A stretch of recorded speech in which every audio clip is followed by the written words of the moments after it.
Salut. Euh, Aujourd'hui, je me sens un petit peu drôle. J'ai toujours pensé que je ferais des vidéos, mais j'ai jamais pensé que je déciderais de le faire sur moi, puis mon parcours, puis mon histoire de vie. Il y a un sujet qui me touche particulièrement, puis c'est les maladies invisibles.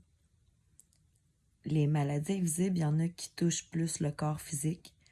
T'en as aussi qui touchent le corps mental. Ça dépend. Puis, pour faire ça quand même court, quand j'étais petite, je savais qu'il y avait quelque chose de différent avec moi. Tu sais, je m'en rendais compte.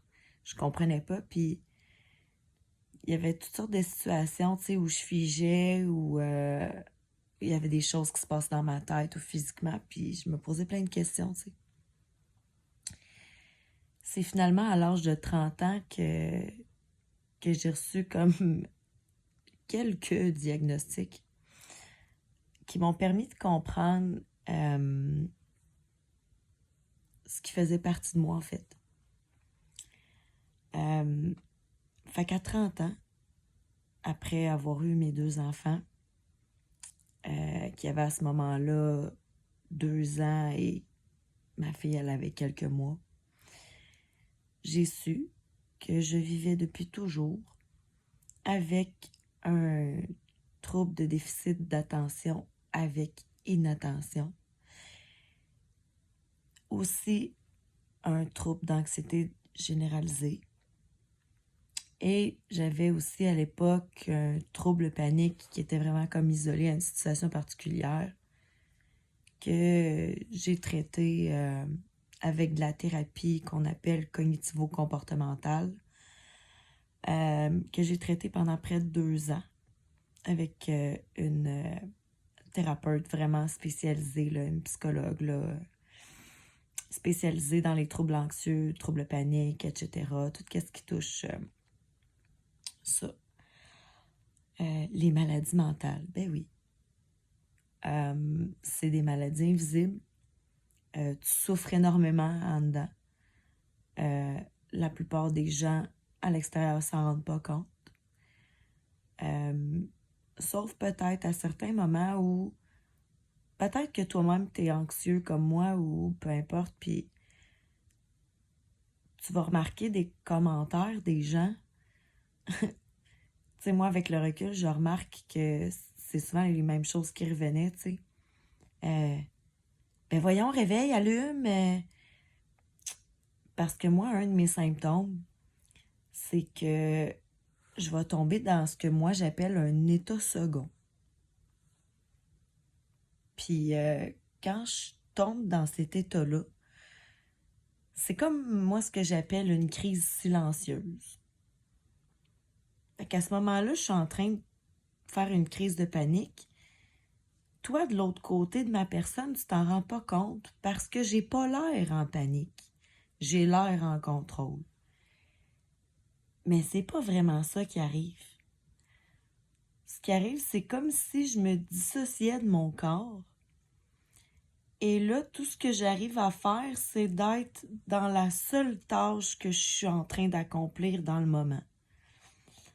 Ça veut dire que quand je suis en train de faire quelque chose, si je fais une crise, ce qu'il y a autour n'existe plus. Fait que si les gens me parlent, si le téléphone sonne, il y aurait le feu, je pense que je m'en rendrais pas compte. Parce que mon cerveau est comme là, parce qu'il a figé là. C'est comme si le temps s'arrêtait, mais sur ce que je suis en train de faire, moi qui continue, puis le reste qui n'existe plus. Ça, c'est une affaire.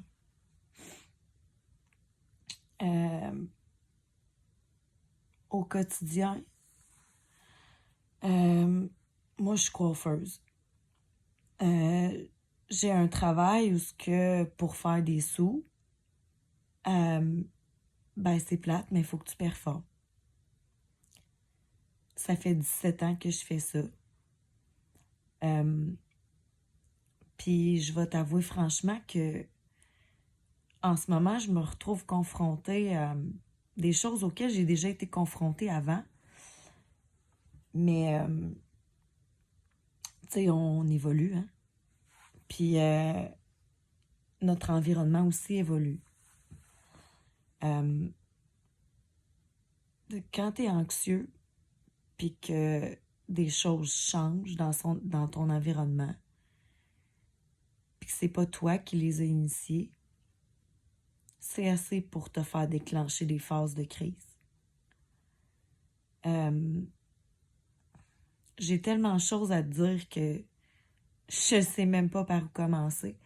Je sentais juste l'urgence de faire une vidéo pour expliquer aux gens à quel point on souffre à l'intérieur, puis à quel point c'est difficile.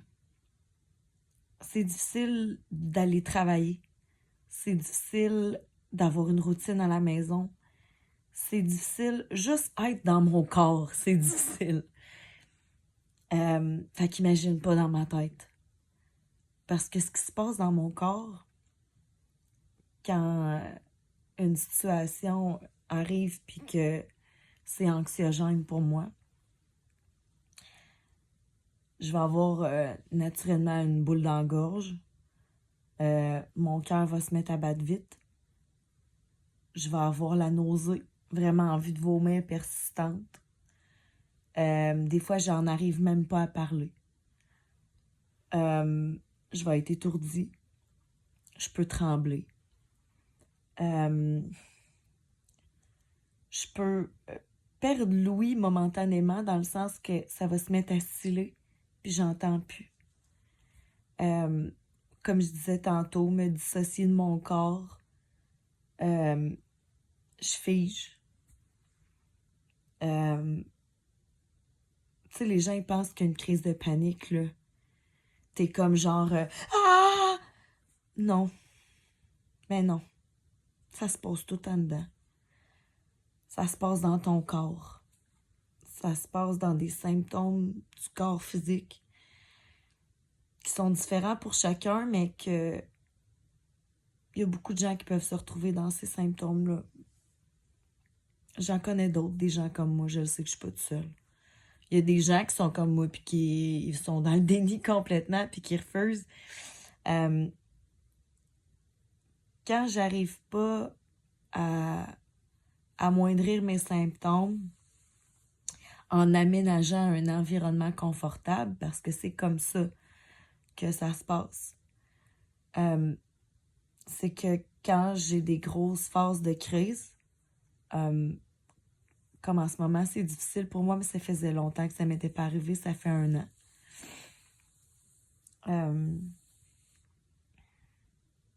Quand j'ai des grosses phases de crise, je vais me remettre à avoir des problèmes de peau. Dans mon cas, c'est l'eczéma surtout. Fait que c'est ça. Je vais avoir des rashes. Fait que je vais me gratter au sang. C'est ça qui a recommencé à m'arriver sur le bras. Je pense pas qu'on puisse le voir, là, mais en tout cas. Ouais, c'est ça. J'ai un petit rash sur le bras.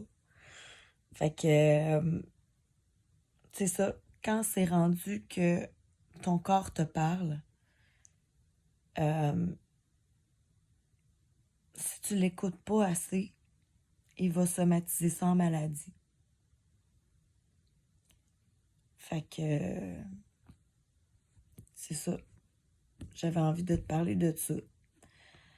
De c'est quoi qui se passe dans mon corps quand que, au quotidien, c'est difficile pour moi pour des raisons X, Y, Z. C'est ça. Les maladies anxieuses, moi je les appelle de même, là. Je fais ça simple, je suis pas psychologue. Hein. La plupart des troubles anxieux, tu sais, la plupart des gens le savent, là, T'apprends à vivre avec. Ça se combat pas. Ça se guérit pas. Ça se tolère. Ça se travaille. Mais t'es pris pour vivre avec ça toute ta vie. La seule façon de se sentir bien, c'est d'arriver à te construire une vie qui te rend confortable. Puis, c'est ça. J'avais envie de faire cette vidéo-là parce qu'en ce moment, c'est difficile pour moi aussi. Peut-être que ça l'est pour toi aussi. Puis, j'ai envie qu'on en parle.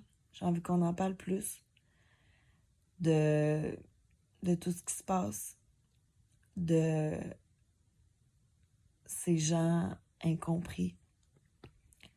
Dans une société où la performance, puis l'argent, puis tout ça, c'est comme bien important pour certaines personnes.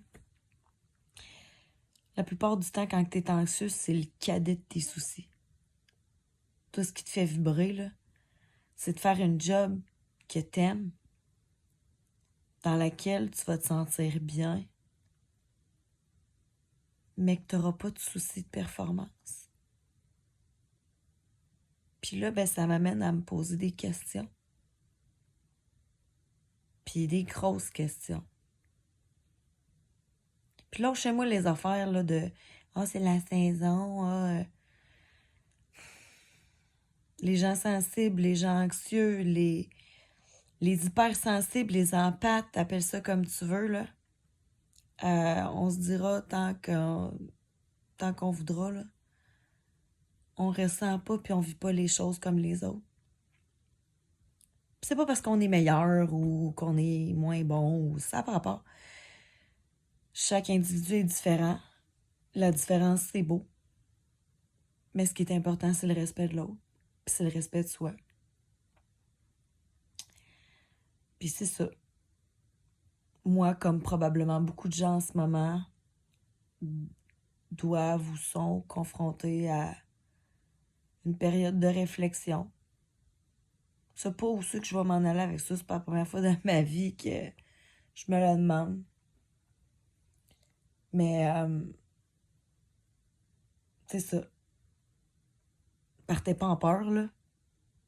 Mais là, ce que ça a fait soulever, c'est... moi, ça fait 17 ans que je suis dans le monde de la coiffure. Ça fait 17 ans que il est arrivé différentes choses. Entre-temps, je suis retournée à l'école, à l'université, en gestion de ressources humaines. J'étais même retournée finir mon deck en or plastique. Finalement, je ne l'avais pas fini. Tu sais, j'ai fait toutes sortes d'affaires pour finalement rester en coiffure, tu sais. Puis là, je me rends compte. Puis là, tu me diras, ben Marie, comment ça se fait que tu t'en es pas rendu compte avant? Je me suis rendu compte que là-dedans aussi, il y a une industrie de la performance. Puis moi, ben, j'angoisse. Puis dans mon métier, là, si tu performes pas, tu fais pas d'argent. Fait que là, ça va venir ma question. Ben, éventuellement, ça va être de me demander... je suis pas encore rendue là parce que je suis encore dans mes symptômes de marde du moment. Là. Mais ça va être de me demander... je corresponds-tu encore au métier que j'avais choisi? Tu sais.